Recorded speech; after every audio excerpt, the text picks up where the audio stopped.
Salut, bienvenue dans l'appartement 9B. On se retrouve aujourd'hui pour la deuxième vidéo de notre série du mois de janvier. Dans l'épisode 1, nous avons fait le tour du propriétaire et nous vous avons expliqué le projet. Aujourd'hui, dans cette vidéo, on va vous montrer tout notre process de conception et d'aménagement. N'hésitez pas à aller voir la première vidéo si vous ne l'avez pas encore vue. Si vous ne nous connaissez pas, je suis Floriane. Et je suis Julia. Et on poste des vidéos tous les samedis à 10 h sur la décoration et l'aménagement d'intérieur. D'ailleurs, si vous souhaitez optimiser votre appartement ou maison, n'hésitez pas à télécharger notre workbook gratuit 5 jours pour transformer votre intérieur. On vous en parlera un petit peu plus à la fin. Tout d'abord, ce qu'on aime dans cet appartement, c'est vraiment la luminosité naturelle. C'est le fait qu'il y ait des énormes fenêtres et moi j'ai eu un coup de cœur pour les fenêtres à 4 vantaux. C'est vraiment ce qui va apporter le petit plus à cet appartement. Aussi, les pièces sont assez grandes donc c'est vraiment appréciable. Par contre, on trouve que la décoration actuelle, elle assombrit un petit peu les pièces. Et aussi, on trouve qu'il y a un petit problème avec l'aménagement où je pense que ça pourrait être un peu revu. Si vous aussi, vous êtes dans ce cas-là, je pense que vous pouvez vous aider des astuces qui vont suivre. La circulation, c'est un point qu'on néglige bien souvent. Pourtant, c'est un élément clé pour rendre une pièce agréable. Ce n'est pas forcément visible directement, mais une circulation qui est fluide donnera l'impression d'une pièce plus grande. Au contraire, si on bloque la circulation, on aura l'impression que la pièce est trop petite pour abriter les meubles ou alors qu'elle est mal conçue. Et là, si on regarde sur cet appartement, on voit que, comme c'est agencé, en fait le salon, donc je vais mettre ça, voilà. Le salon, il est placé au milieu, donc entre finalement l'entrée et la chambre, et ce qui fait que, en fait, on a un triangle de circulation. Parce que là aussi, on a une ouverture.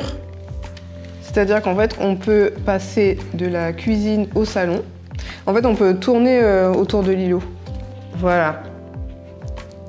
Et là, actuellement, vous voyez que, justement, les meubles, là où ils sont placés, ils bloquent complètement l'axe de circulation. Par exemple, une première solution, ce serait de de réduire la taille des meubles. Donc, par exemple, si on met un canapé plus petit, donc là, et moins profond, et que là, par exemple, on met un fauteuil ici, plutôt que en face, on met plutôt des tables sur les côtés. Ici, voilà, on voit qu'on peut passer facilement. L'avantage de cette solution, c'est qu'elle paraîtra moins coûteuse, mais par contre, il faut quand même changer tout le mobilier, donc à voir. Et en plus, dans cette configuration, je pense que ça paraîtra un peu moins convivial. Une deuxième solution, ce serait de créer un mur pour cloisonner la cuisine et comme ça nous créerait un autre mur d'ancrage. Donc là, par exemple, ici, si on décide à la place, juste devant l'îlot central, on cloisonne. Ça nous permet d'avoir un mur entier. Ici, on pourra toujours circuler là comme ça. Et surtout, ce que ça nous permet de faire, c'est de pouvoir déplacer le canapé avec sa table basse. Et donc ici, on est complètement libre de circuler. Donc dans cette solution, on dégage complètement le passage entre l'entrée et la chambre et ça nous permet de libérer cet espace où on pourra peut-être intégrer soit une bibliothèque ou un espace bureau. C'est une solution qui me paraît vraiment pas mal, mais c'est à discuter avec le propriétaire parce qu'elle demande beaucoup plus de travaux. Donc troisième solution, c'est un peu comme la première, mais sauf qu'on va échanger. Cette fois, on va carrément augmenter l'échelle du salon. C'est-à-dire qu'au lieu de prendre le salon, de faire qu'une toute petite partie, on va complètement remplir tout l'espace et faire tout notre salon avec. Donc là, par exemple, on peut quand même garder un canapé ici. Donc hop.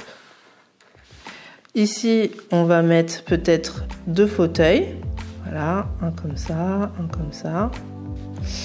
Et au milieu, on pourra mettre peut-être 2 tables basses. Ce que ça fait, c'est qu'on va pouvoir quand même circuler là comme ça. Et ici, comme ça. Bon, bien sûr, il faudra penser à enlever les chaises qui empêchent encore un peu la circulation. Mais sinon, voilà, on a rendu le salon bien plus grand et il prend plus l'espace. Donc dans cette configuration, le salon devient un espace où on a vraiment envie de se poser et ce n'est plus uniquement un lieu transitoire. Même si la fonctionnalité et la configuration de l'appartement est capitale, c'est finalement le charme du lieu qui va décider les locataires. Dans cet appartement, ce qu'on note, c'est qu'on a la chance d'avoir une belle hauteur sous plafond, une belle luminosité, des belles ouvertures et aussi un beau parquet. Ce qui est important, c'est de mettre l'accent donc sur ces qualités tout en gardant du caractère. Le problème, c'est que dans cet espace, il y a beaucoup de choses qui se passent. Ce qu'on a vu dans le room tour, c'est qu'on a des briques de parement, une cuisine bleue laquée, du papier peint et on a aussi des meubles qui sont à différents niveaux. C'est des meubles qui ont été rajoutés après coup. Ce qui fait que visuellement, on a du mal à noter toutes les qualités de l'espace. Unifier les matériaux va permettre de se concentrer sur l'essentiel et de simplifier la lecture de l'espace. Pour ça, nous, on recommande d'enlever tous les meubles un petit peu surperfus. Donc on a vu que dans le room tour, qu'il y avait des meubles qui avaient été ajoutés à côté du bar dans la cuisine, qui sont pas au même niveau. Peut-être que toutes les étagères aussi qui ont été rajoutées et qui aussi sont pas au même niveau.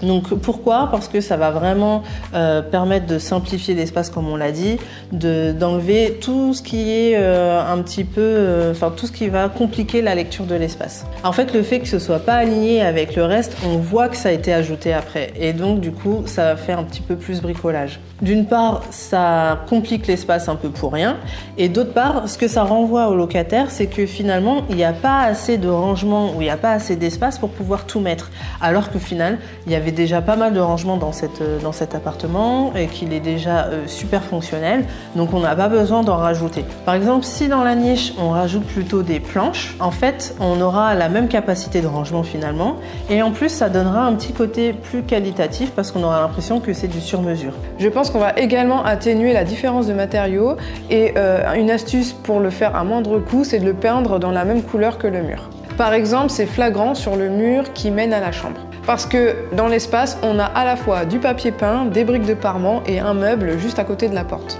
Ça fait que ça étouffe complètement la porte. Et finalement, dans un espace, c'est pas négatif d'avoir un peu de vide. Parfois, ça permet aussi de mettre en valeur les éléments. Ici, pour se différencier des autres annonces, on va essayer de voir quels éléments on va mettre en avant pour créer le coup de cœur pour les locataires. Pour ça, l'astuce, c'est d'accentuer une fonction plus qu'une autre. Ici, comme la vie et la configuration se situent plus autour du bar, on va accentuer la cuisine comme le cœur de l'appartement. Donc ça, par exemple, on peut le signifier aux locataires en démarquant la cuisine grâce à une peinture un peu différente. Donc ce que ça va faire, c'est que ça va créer un îlot pour la cuisine et qui va vraiment se différencier du reste de l'appartement. Par exemple, dans cette inspiration, la peinture a été utilisée pour créer un bloc. Ça permet d'isoler la cuisine tout en restant ouverte sur le salon. Et le fait d'avoir une couleur qui tranche avec le reste de l'appartement, ça permet de faire ressortir tous les éléments et de donner encore plus de caractère. Maintenant, reste à décider où on va placer exactement cette couleur parce que ça peut vraiment jouer sur la perception qu'on aura de la cuisine. Par exemple, si on peint le faux plafond, le flanc du bar, le dessous du bar et le mur du fond de la cuisine, comme on le voit ici,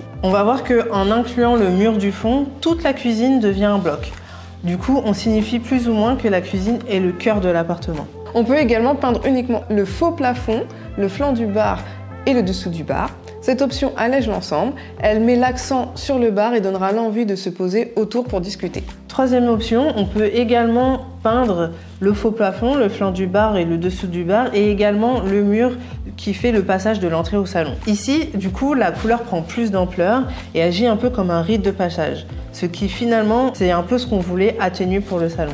Dites-nous en commentaire quelle option, si vous étiez le propriétaire, quelle option vous auriez choisi. Voilà, c'est tout pour cette vidéo. Nous allons montrer les différentes options au propriétaire et voir ce qu'il va choisir. Si, comme on l'a fait, vous avez envie de revoir la conception de votre cuisine, de votre salon ou de votre appartement en entièreté, on vous conseille de télécharger notre workbook gratuit 5 jours pour transformer votre intérieur. Ce qu'on vous a fait, c'est qu'on vous a préparé des exercices à faire pas à pas et ce sont des exercices vraiment pratique. Si cette vidéo vous a plu, n'hésitez pas à la liker et à la partager si vous pensez que ça peut aider un ami. Et on se dit à la semaine prochaine pour voir la suite de cette série. Bye!